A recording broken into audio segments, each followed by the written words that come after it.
Corporate tax, direct and indirect tax. BBA 505 and bracket F1. F stands for finance. It means numerical. 1 stands for the first paper of finance. So the time limit is 3 hours and the maximum marks is 75. So let's start.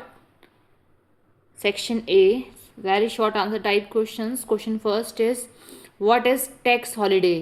तो tax holiday हमारा क्या है वो explain करेंगे. Question second, state the provisions of section 80GGA.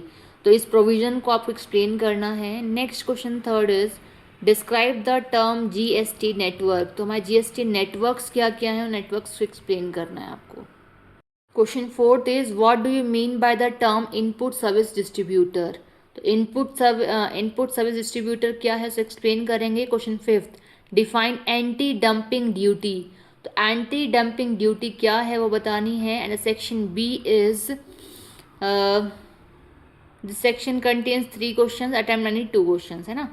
Question 6, what is bill of entry. Bill of entry बताएंगे. Discuss the various types of bill of entry. Bill of entry क्या है, bill of entry कितने types की हैं वो आपको explain करनी है. Now the question 7th, how tax evasion differs from tax planning. तो टैक्स इवेजन किस तरीके से डिफरेंट है टैक्स प्लानिंग से. इट मीन्स डिफ्रेंशिएट करना आपको दोनों को. Next question, question number 8, right short notes on TDS provisions under GST. तो TDS प्रोविजंस को बताना है जो कि हमारे GST के अंडर में आते हैं, goods and service tax.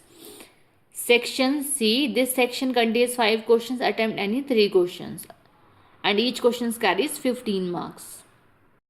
Question 9, find the amount of bill for the following interstate transaction of goods and service. तो हमारा यहाँ पे numerical question पूछा हुआ है.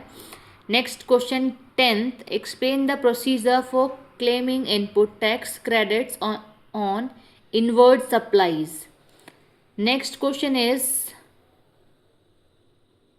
the provision of section 115JB are not applicable in case of foreign companies. ये statement है, इसे explain करना है. आगे पूछा examine in the context of the provisions contained in the various chapters of the Income Tax Act 1961. Question 12th is write a detailed note on tax planning for new business. Tax planning आपका 2 बार repeat हो गया है ना. Next question 13 is how to determine the taxable event for import and export of goods.